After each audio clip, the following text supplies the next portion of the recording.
Good evening. मैं आलोक BCC के YouTube channel पे आप सभी का हार्दिक स्वागत करता हूं। और आज 2 सितंबर के न्यू करेंट अफेयर्स हम लोग देखेंगे। जो भी आपके परीक्षा के व्यू से जो भी महत्वपूर्ण बिंदु होगा उसको हम लोग देखेंगे। आज का जो भी नेशनल या फिर इंटरनेशनल जो भी करंट बना है उसको हम लोग देखेंगे। क्या क्या हुआ, क्या घटनाएं घटी या क्या जो है हमारे देश के लिए अच्छा है, ये सब देखेंगे, लेकिन परीक्षा के व्यू से, ना कि जो हमारे परीक्षा में ना आए उसको हम लोग नहीं देखेंगे। जो भी परीक्षा में आएगा वैसे प्रश्न को हम लोग देखेंगे। इससे पहले आपको पूरे अगस्त का करंट अफेयर्स का वीडियो आपके इस यूट्यूब चैनल के प्लेलिस्ट में उपलब्ध है। आप सभी उसको बार बार देखें, क्योंकि आने वाला जो भी परीक्षा है उसमें आपको अगस्त से बहुत सारे प्रश्न रहेंगे, बहुत सारे नेशनल और इंटरनेशनल घटनाएं घटी जिसको हम लोगों ने देखा। इसके अलावा इसी चैनल पे आपको 2 स्टैटिक्स जीके, इसके अलावा ओलंपिक सभी वीडियो जो है उपलब्ध है। आप सभी उसको बार बार देखें ताकि आपकी तैयारी बेस्ट हो। बिना जो है वो तैयारी किए हुए आप परीक्षा में ना बैठे, तैयारी जो है वो बहुत अच्छा करके आप परीक्षा में बैठिए, आपकी सफलता निश्चित होगी। लेकिन उससे पहले आप सभी को मैं फिर से एक बार कहूंगा कि प्लीज आप सभी इस वीडियो को लाइक, सब्सक्राइब और शेयर करें। आप लोग जो है इसको जितना हो सके शेयर करें, ठीक है। इसके अलावा आइए, कल का एक प्रश्न था कि कोंकण रेलवे की शुरुआत कब हुई थी, तो इसका उत्तर आपका 1990 हो जाएगा। कोंकण रेलवे का शुरुआत हुआ था 1990 में। अगर देखा जाए तो इसकी डिस्टेंस 760 किलोमीटर है कोंकण रेलवे की, जो मंगलोर से रोहा तक जाती है आपका। और इसमें टोटल 4 राज्य आ जाते हैं कोंकण रेलवे के अंतर्गत: महाराष्ट्र, गोवा, कर्नाटक और केरल। तो ध्यान रखेंगे इसको। और आइए आज के महत्वपूर्ण बिंदु को हम लोग देखते हैं जो परीक्षा के दृष्टि से आपके लिए काफी महत्वपूर्ण हो। तो पहला प्रश्न है कि राजीव गांधी राष्ट्रीय उद्यान का नाम बदलकर ओरंग राष्ट्रीय उद्यान किया गया। ध्यान रखिएगा, राजीव गांधी राष्ट्रीय उद्यान का नाम बदलकर ओरंग राष्ट्रीय उद्यान किया गया है। और ये स्थित है आपका असम में। ध्यान रखिएगा, असम में स्थित है। और यहाँ के मुख्यमंत्री यानी कि हेमंत बिस्वा शर्मा के द्वारा जो है वो आपका ये निर्णय लिया गया है। ध्यान रखेंगे, हेमंत बिस्वा शर्मा ने ये निर्णय लिया है कि वहां के असम के जो भी जनजाति लोग थे उनके द्वारा कहा गया कि इसका नाम वन्यजीव राष्ट्रीय उद्यान का ओरंग राष्ट्रीय उद्यान रखा जाए। तो इसलिए राजीव गांधी राष्ट्रीय उद्यान का नाम बदलकर ओरंग राष्ट्रीय उद्यान रखा गया। इसके अलावा आपको पता है कि भारत की सर्वोच्च खेल रत्न पुरस्कार राजीव गांधी खेल रत्न पुरस्कार था, उसका भी नाम बदलकर क्या किया गया, मेजर ध्यानचंद खेल रत्न पुरस्कार किया गया, जिसके तहत टोटल 25 लाख रुपया दिया जाता है। ध्यान रखेंगे। तो इस तरह से ये आपका ओरंग राष्ट्रीय उद्यान कर दिया गया, जबकि ये राजीव गांधी खेल रत्न पुरस्कार का नाम बदलकर मेजर ध्यानचंद खेल रत्न पुरस्कार किया गया। अगला प्रश्न है 2 नंबर, देखते हैं कि चंदन मिश्रा का निधन हो गया, चर्चा में है। ध्यान रखिएगा, चंदन मिश्रा, और ये पूर्व राज्यसभा सांसद रहे हैं और पत्रकार रहे हैं। मध्य प्रदेश से आपका राज्यसभा सांसद रहे हैं। इसके अलावा पत्रकारिता में है आपके शशि थरूर, जो अभी कांग्रेस के सांसद हैं, तो उनके काफी करीबी रहे हैं। तो पहले बीजेपी में थे, फिर तृणमूल कांग्रेस में टीएमसी में चले गए थे। तो इस तरह से ध्यान रखिएगा कि चंदन मिश्रा किससे संबंधित है, तो पूर्व राज्यसभा सांसद थे, इसके अलावा पत्रकार भी थे। ठीक है। अगला प्रश्न है, काफी जो है वो दुख की बात है कि 13वें बिग बॉस विजेता रहे सिद्धार्थ शुक्ला का आज ही निधन हो गया। काफी जो है वो फिल्म जगत में आपका जो है दुख का दिन है आज 2 सितंबर, क्योंकि अगर देखा जाए तो बहुत कम उम्र में, मात्र 40 साल की अवस्था में इनका जो है दिल का दौरा पड़ने से आज ही मृत्यु हो गया। तो ध्यान रखेंगे, ये 13वें बिग बॉस विजेता थे सिद्धार्थ शुक्ला और इनका आज निधन हो गया। काफी दुख का बात है। और इनका अगर देखा जाए तो जन्म हुआ था 1980 में, इनका जन्म हुआ था कहां पर, तो मुंबई में इनका जन्म हुआ था 1980 में। समझिए कि अभी 40 साल की अवस्था में जो है वो इनका मृत्यु हो गया। काफी क्षति है इनके परिवार का भी और देश को भी क्षति है, फिल्म जगत को क्षति है इनसे।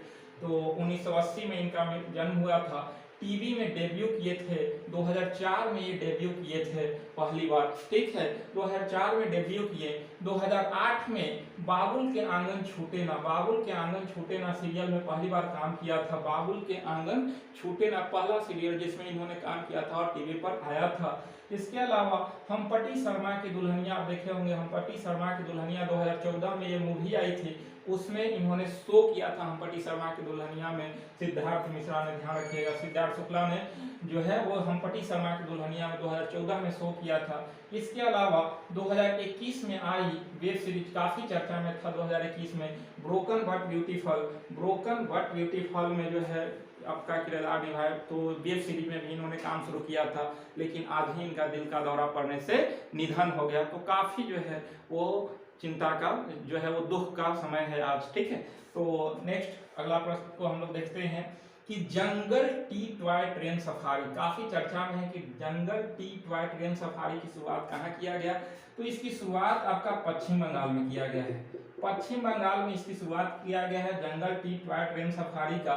ध्यान रखिएगा आपका जो है वो दार्जिलिंग से हिमालय जाने वाला जो ट्रेन रूट है उसी में आपका जंगल टी टॉय ट्रेन सफारी की शुरुआत की गई है। कहाँ, तो दार्जिलिंग से हिमालय वाली रूट पे। और ये दार्जिलिंग से हिमालय जो रूट ट्रेन रूट जाती है, ये ट्रेन रूट को यूनेस्को विश्व धरोहर में शामिल किया है 1999 में ही। ध्यान रखिएगा, विश्व धरोहर सूची में इस ट्रेन रूट को, यानी कि दार्जिलिंग से आपका जो हिमालय रूट जाती है उसमें आप उसको विश्व धरोहर ने 1999 में शामिल किया है, ठीक है, यूनेस्को ने विश्व धरोहर सूची में। तो इस प्रश्न को भी आप लोग ध्यान रखेंगे। तो ये आपका किसने शुरू किया, तो जंगल टी टॉय ट्रेन सफारी पश्चिम बंगाल के द्वारा शुरू किया गया है। तो ये आप ध्यान रखेंगे किस रूट रेल मार्ग पे देगा, तो ध्यान रखिएगा कि दार्जिलिंग टू हिमालय रेल मार्ग पे, ठीक है। और इसको 1999 में यूनेस्को ने विश्व धरोहर सूची में शामिल किया है। इसके अलावा आपको पता होगा कि 16 अगस्त पश्चिम बंगाल में कौन सा दिवस, तो खेल्ला होवे दिवस ममता बनर्जी सरकार के द्वारा मनाया गया, ठीक है। ममता बनर्जी इस बार चुनाव हार गई, किस सीट से, नंदीग्राम से। ध्यान रखेंगे कौन जीते, तो शुभेंद्र अधिकारी वहां से चुनाव जीते थे, ममता बनर्जी चुनाव हारी थी और हारने के बाद मुख्यमंत्री बनी। 16 अगस्त को खेल्ला होवे दिवस मनाई। इसके अलावा खेल्ला होवे दिवस का संबंध किस खेल से, तो फुटबॉल से, ठीक है। अगला प्रश्न, फुकुतोकु ओका नोवा, फुकुतोकु ओका नोवा सबमरीन ज्वालामुखी काफी चर्चा में है। फुकुतोकु ओका नोवा सबमरीन ज्वालामुखी ये आपका जापान में है, ये और ये विस्फोट किया है, ध्यान रखेंगे। फुकुतोकु ओका नोवा सबमरीन ज्वालामुखी आपका जापान में स्थित है और ये विस्फोट किया है, ध्यान रखिएगा, प्रशांत महासागर के अंतर्गत ये आता है ज्वालामुखी। तो इसलिए इसको ध्यान रखेंगे कहाँ पे है, तो जापान में स्थित है। जापान कि किस राष्ट्रपति को पद्म विभूषण दिया गया था, ध्यान रखिएगा, तो आपका शिंजो आबे को 2020 में ये दिया गया है पद्म विभूषण। इसके अलावा जापान के अभी राष्ट्रपति कौन है, तो योशिहिदे सुगा वहां के अभी वर्तमान राष्ट्रपति हैं, ठीक है। अगला प्रश्न है कि खाद्य आपातकाल की घोषणा किया गया, बहुत महत्वपूर्ण प्रश्न है। खाद्य आपातकाल की घोषणा किया किसने, तो श्रीलंका ने। श्रीलंका में आपका खाद्य आपातकाल की घोषणा किया गया है, क्यों, तो जमाखोरी रोकने के लिए इसका उद्देश्य है। खाद्य पदार्थ के उत्पादन बढ़ाने के लिए श्रीलंका की सरकार के द्वारा खाद्य आपातकाल की घोषणा किया गया। ध्यान रखिएगा खाद्य आपातकाल की घोषणा कहाँ किया गया, तो श्रीलंका में किया गया। और अभी यहाँ के देखा जाए तो राष्ट्रपति कौन है, तो गोटाबाया राजपक्षे, गोटाबाया राजपक्षे यहाँ के अभी वर्तमान राष्ट्रपति हैं। आपका श्रीलंका का राजधानी पहले कोलंबो हुआ करता था, लेकिन अब इसको बदल कर कहाँ कर दिया गया, तो श्री जयवर्धने पूरे कोट्टे, श्री जयवर्धने पूरे कोट्टे अभी आपका श्रीलंका की राजधानी है, ध्यान रखेंगे। अभी यहाँ के राष्ट्रपति गोटाबाया राजपक्षे हैं। भारत और श्रीलंका के बीच देखते होंगे आपकी जो है यहाँ पर कौन सा स्टेट है, तो पाक स्टेट है जो भारत और श्रीलंका को अलग करती है, ध्यान रखेंगे इसको, ठीक है। अगला प्रश्न है 7 नंबर कि अंतरराष्ट्रीय खगोलीय संघ IAU इंटरनेशनल एरोनॉटिकल यूनिट यानी कि अंतरराष्ट्रीय खगोलीय संघ IAU ने के मानद सदस्य के रूप में शामिल पहले भारतीय कौन बने, यानी कि IAU के में जो है वो मानद सदस्य के रूप में शामिल पहला भारतीय कौन बने हैं, तो ये है आपका दोरजी अंगचुक। ध्यान रखेंगे दोरजी अंगचुक, दोरजी अंगचुक जो हैं ये कहाँ के हैं, तो ध्यान रखिएगा कि ये आपका लद्दाख के हैं, ठीक है, भारत में लद्दाख के हैं। और ये आपका खगोलीय फोटोग्राफर हैं, खगोलीय फोटोग्राफर हैं, और इनको शामिल किया गया है इंटरनेशनल एरोनॉटिकल यूनिट में शामिल किया गया है, मानद सदस्य के रूप में शामिल हुए हैं। कौन, तो दोरजी अंगचुक, और ये लद्दाख के हैं और ये खगोलीय फोटोग्राफर है, ध्यान रखिएगा,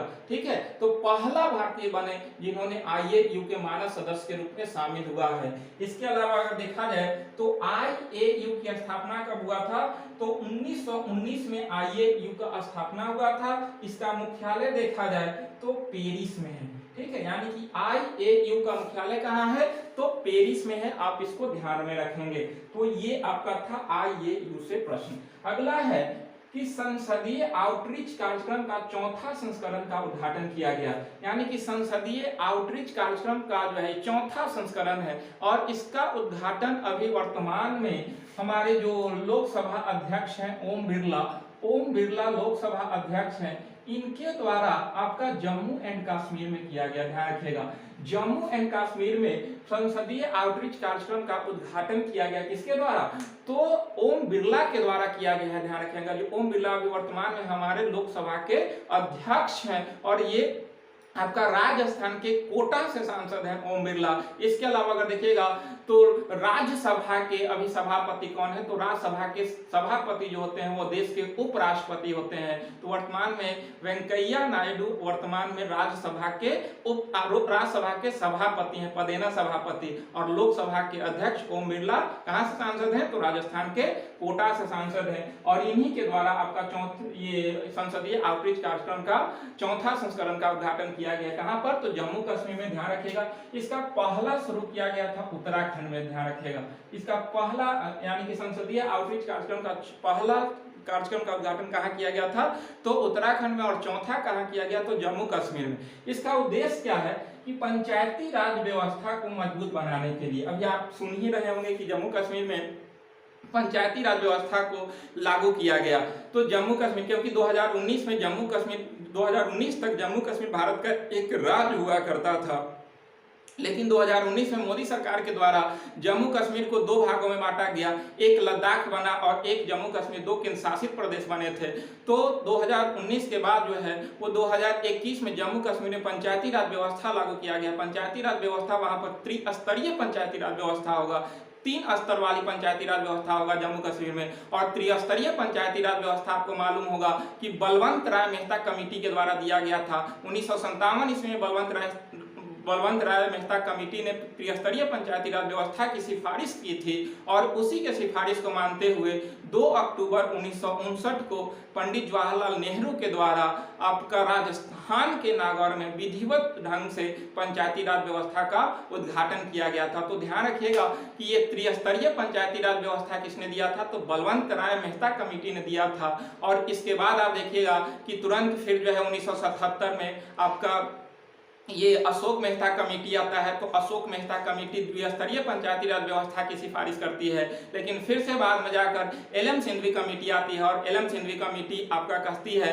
कि पंचायती राज व्यवस्था को संवैधानिक दर्जा दिया जाए। और इसी के तहत आपको मालूम होगा कि 73वां संविधान संशोधन 1992 के द्वारा 1993 में पंचायती राज व्यवस्था को संवैधानिक दर्जा दिया गया, और इस तरह से 24 अप्रैल 1993 को संवैधानिक दर्जा दिया गया। और उसी समय से 24 अप्रैल को आपका हर वर्ष क्या मनाया जाता है, पंचायती राज दिवस मनाया जाता है।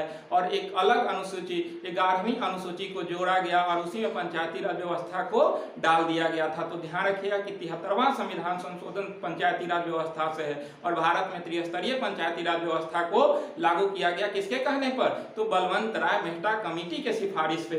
ठीक है, तो ये सब आप ध्यान रखेंगे। पंचायती राज का गठन अनुच्छेद 40 के तहत किया जाता है, इसकी गठन राज्य सरकार के द्वारा किया जाता है। ये सब पंचायत से महत्वपूर्ण प्रश्न है, अभी बिहार में पंचायत चुनाव होने वाला ही है, तो ये सब आप ध्यान रखेंगे। ठीक है, और इसके अलावा देखें तो 11वीं अनुसूची में पंचायती राज है, और 12वीं अनुसूची में नगर निगम है। ठीक है, तो ये सब आपके लिए महत्वपूर्ण बिंदु था जो हमने बताया, तो ये सब ध्यान रखेंगे। तो फर्स्ट जो है उत्तराखंड, और चौथा संस्करण जम्मू कश्मीर में शुरू किया गया। अगला है 9 नंबर कि भारत के एकमात्र जिला जहां मगरमच्छ के 3 प्रजातियां पाई गई, यानी कि एक ही जिला जहां पर मगरमच्छ के तीनों प्रजाति पाई गई है वो है आपका केंद्रपाड़ा, और ये केंद्रपाड़ा ओडिशा में स्थित है। ध्यान रखिएगा, ओडिशा के जिला है केंद्रपाड़ा, और यहीं पर आपका मगरमच्छ के 3 प्रजातियां पाई गई है।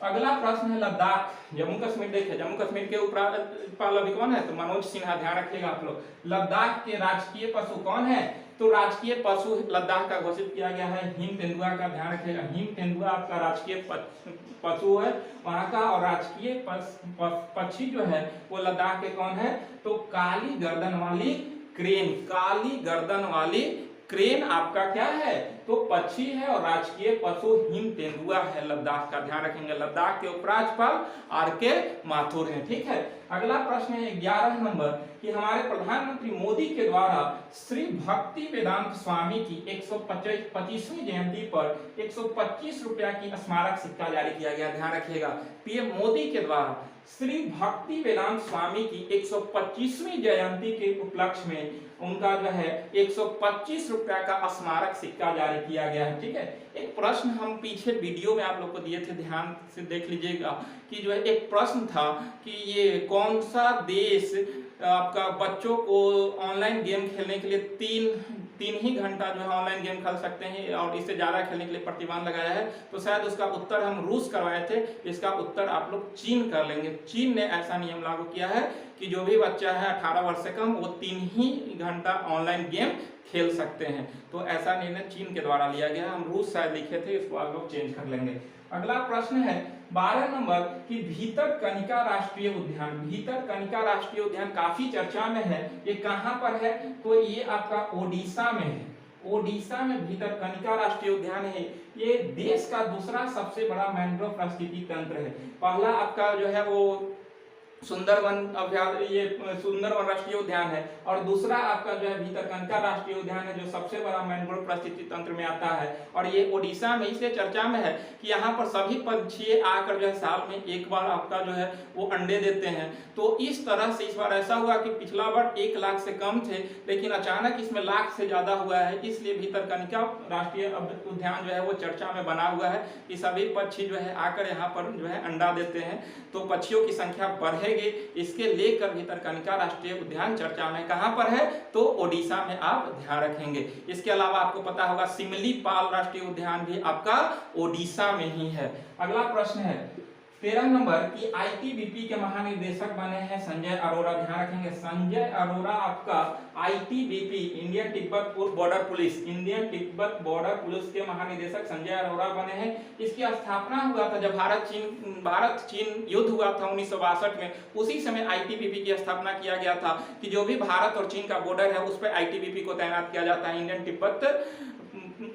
Tibet border police. इसको देखा जाए तो लद्दाख से लेकर अरुणाचल प्रदेश तक जो चीन का बॉर्डर है उस पे ITBP को तैनात किया जाता है, तो इसके अभी महानिदेशक संजय अरोड़ा बने हैं। अगला प्रश्न इसमें है कि CRPF के अभी कुलदीप सिंह है। CRPF की स्थापना आपको पता होगा कि 1939 में इसकी स्थापना CRP के रूप में हुआ था, CRP के रूप में हुआ था, लेकिन 1949 में एक्ट के तहत इसकी नाम जो है CRPF किया गया था। ठीक है, तो इस तरह से इसका जो है पहले CRP था लेकिन फिर CRPF बन गया था यही, और इसके अभी वर्तमान में महानिदेशक कुलदीप सिंह है। इसके अलावा देखा जाए तो BSF के पंकज कुमार सिंह अभी हाल ही में देखे हैं कि BSF के जो है वो आपका महानिदेशक बने कौन, तो पंकज कुमार सिंह, और BSF की स्थापना 1965 में हुआ था, आप लोग देखेंगे। और अगला है असम राइफल, इसके जो है वो महानिदेशक प्रदीप चंद्र नायर हैं। ठीक है, तो ये सब आपका महानिदेशक देखेंगे। अगला प्रश्न है कि SBI ने खोला डल झील में तैरता हुआ ATM। ध्यान रखिए, डल झील कहाँ है, आप लोग इसका उत्तर बताएंगे। डल झील, SBI डल झील में जो है वो आपका तैरता हुआ ATM खोला है। बहुत महत्वपूर्ण प्रश्न है, SBI के द्वारा तैरता हुआ ATM डल झील में खोला गया। ठीक है। तो ये डल झील में तैरता हुआ एटीएम है, किसने खोला? एसबीआई। एसबीआई की स्थापना कब हुआ? एसबीआई की स्थापना 1955 में हुआ था। ये इंपीरियल बैंक का ही नाम एसबीआई किया गया था। आपको पता होगा कि 1921 ईस्वी में 3 बैंकों को मर्ज किया गया था, bank of Mumbai, bank of Kolkata और बैंक ऑफ मद्रास। ये तीनों को मिलाकर 1921 ईस्वी में इंपीरियल बैंक ऑफ इंडिया की स्थापना हुई थी और यही 1955 ईस्वी में इंपीरियल बैंक ऑफ इंडिया का नाम बदलकर SBI state bank of India किया गया था। तो ये अपना जो है तैरता हुआ एटीएम का किसमें खोला है? कौन सा झील में? तो डल झील में खोला है। ठीक है, डल झील हम ये बता देते हैं श्रीनगर में है। ठीक है, ध्यान रखिएगा। अगला है कि अलगावादी हुर्रियत नेता, आपका जो है ये भी जम्मू कश्मीर से संबंधित है। अलगावादी हुर्रियत नेता है सैयद अली शाह गिलानी। सैयद अली शाह गिलानी काफी चर्चा में रहते थे, इनका निधन हो गया है। ठीक है, यानी कि अलगावादी हुर्रियत नेता थे, ध्यान रखिएगा। तो सैयद अली शाह गिलानी का संबंध किससे है? तो अलगावादी हुर्रियत नेता थे और इनका निधन हुआ है, इसलिए चर्चा में है। आपका 2 सितंबर आज है और आज महत्वपूर्ण है कि आज विश्व नारियल डे मनाया जाता है। विश्व नारियल डे, यानी कि विश्व नारियल डे, वर्ल्ड कोकोनट डे आज मनाया जाता है 2 सितंबर को, ध्यान रखेंगे। इसके अलावा है कि केंद्रीय प्रत्यक्ष कर बोर्ड यानी कि सीबीडीटी, केंद्रीय प्रत्यक्ष कर बोर्ड के चेयरमैन जेबी महापात्रा को नियुक्त किया गया। जेबी महापात्रा को क्या नियुक्त किया गया? तो केंद्रीय प्रत्यक्ष कर बोर्ड यानी कि सीबीडीटी के चेयरमैन नियुक्त किया गया है जेबी महापात्रा को, ध्यान रखेंगे। इसके अलावा हर दिन की तरह आज भी आपके लिए एक महत्वपूर्ण प्रश्न, लेकिन उससे पहले मैं फिर से एक बार कह रहा हूं कि प्लीज आप सभी इस वीडियो को शेयर करें, प्लीज आप सभी इस क्लास को शेयर करें। ठीक है, तभी और मजा आएगा। शेयर जितना ही कीजिएगा उतना ही पढ़ने में और मजा आएगा। ठीक है, तो एक प्रश्न है कि केंद्रीय नारियल अनुसंधान संस्थान कहाँ है? तो आज नारियल डे है, इसलिए हम नारियल से संबंधित प्रश्न लाए कि केंद्रीय नारियल अनुसंधान संस्थान कहां पर है। इसका उत्तर आप कमेंट बॉक्स में देंगे, लेकिन प्लीज आप सभी इस वीडियो को शेयर करते रहें और आपके लिए जो भी प्रश्न आ रहा है, सभी महत्वपूर्ण प्रश्न है, उसको देखिए, शेयर करें। ठीक है, तो आज इतना ही प्रश्न था आपके लिए। आप मेहनत करते रहें, आपको जो है जब तक मेहनत नहीं कीजिएगा जब तक सफलता नहीं मिलेगी, इसलिए जो है पसीना बहा बहा कर मेहनत कीजिए। ठीक है, तो आज यहीं तक, फिर से हम लोग मिलेंगे कल। तो आप सभी को बहुत बहुत धन्यवाद।